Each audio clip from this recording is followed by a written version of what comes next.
Assalamualaikum warahmatullahi wabarakatuh. Bismillahirrahmanirrahim. Alhamdulillahirabbil alamin. Anak-anak sekalian, jumpa lagi dengan Ustadz Abdul Jabar dalam pelajaran hadis. Kali ini kita masuk hadis ke-8 dengan judul Larangan makan dari tengah piring. Baik anak-anak sekalian, Ustadz bacakan hadisnya, kalian perhatikan sambil melihat bukunya. Ani ibni Abbasin anna Nabiyya sallallahu alaihi wasallam qala al barakatu tanzilu wasatat ta'ami fakulu min hafataihi wala ta'kulu min wasatihi. Artinya dari Ibnu Abbas bahwa Nabi Shallallahu Alaihi Wasallam bersabda, keberkahan itu turun di tengah makanan, maka makanlah kalian dari kedua pinggirnya dan janganlah kalian makan dari tengahnya. Hadis riwayat Ibnu Majah. Baik, Ustaz ulangi lagi. Ani ibni Abbasin anna Nabiyya sallallahu alaihi wasallam qala al-barakatu tanzilu wasatat ta'ami fakulu min hafataihi wala ta'kulu min wasatihi.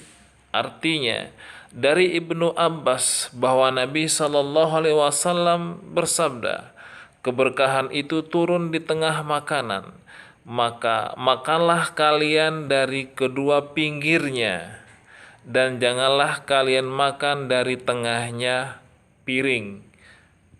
Hadis riwayat Ibnu Majah.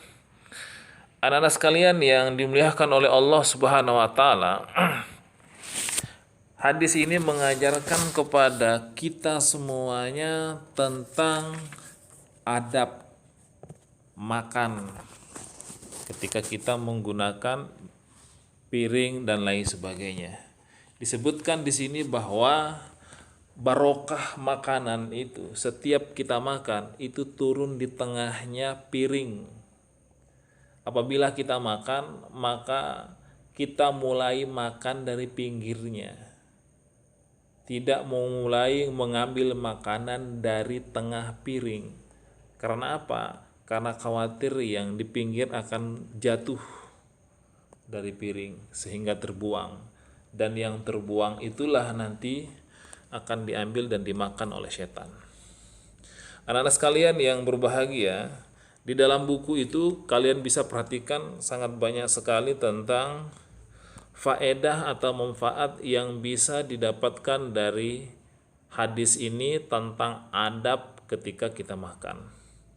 Dan semoga Allah memudahkan kalian semuanya untuk menghafal hadis-hadis Rasulullah Sallallahu Alaihi Wasallam. Baik anak-anak sekalian, di antara adab kita makan itu adalah pertama membaca Bismillah, ya. Yang kedua makan dengan tangan kanan, yang ketiga makan dengan duduk. Dilarang makan dengan berdiri, dilarang makan sambil bersandar, dilarang makan sambil berjalan, dan disunahkan menjilat jari kita ketika kita habis makan. Biasanya orang itu jijik kalau mau menjilat jarinya sendiri, padahal itu barokahnya itu nempel di sisa-sisa makanan itu. Itu diantara sunnah-sunnah kita makan, tapi banyak orang yang meninggalkannya. Tapi kebiasaan Rasulullah adalah digambarkan seperti itu. Ya, membaca bismillah jangan lupa. Kenapa? Karena khawatir setan itu akan ikut mengambil bagian dari makanan kita. Ketika setan itu punya peluang bisa mengambil makanan kita, maka dia punya kesempatan yang besar untuk menggoda dan mengganggu kita. Kenapa harus makan pakai tangan kanan? Karena setan itu makan dan minum dengan tangan kirinya. Inna syaitana yakulu bisimalihi wa yashrabu bisimalihi. Setan itu makan dan minum dengan tangan kirinya. Kenapa kita dilarang? Ketika kita makan dan minum dengan tangan kiri, maka setan itu akan masuk ke dalam tubuh kita melalui mulut kita bersama makanan dan minuman yang kita pakai lewat tangan kiri kita. Itu yang berbahaya. Anak-anak sekalian yang dimuliakan oleh Allah Subhanahu wa taala, dengan demikian ya, itu beberapa pesan daripada hadis ke-8 ini. Kalian lebih lengkapnya silakan membaca di dalam buku hadis, itu lengkap sekali dan detail, itu cukup detail Ustadz mengulasnya agar kita bisa memahami sunnah yang mungkin orang anggap sederhana, tapi sebenarnya di dalam Islam itu merupakan satu kemuliaan yang diajarkan oleh Rasulullah SAW, yang kebanyakan umatnya menyepelekannya, bahkan meninggalkannya. Dan banyak juga di antara mereka yang begitu santai makan sambil berdiri dengan tangan kiri dan lain sebagainya.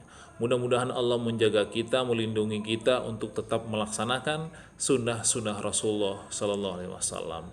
Ustadz akhiri, wabillahi taufiq wal hidayah. Wassalamualaikum warahmatullahi wabarakatuh.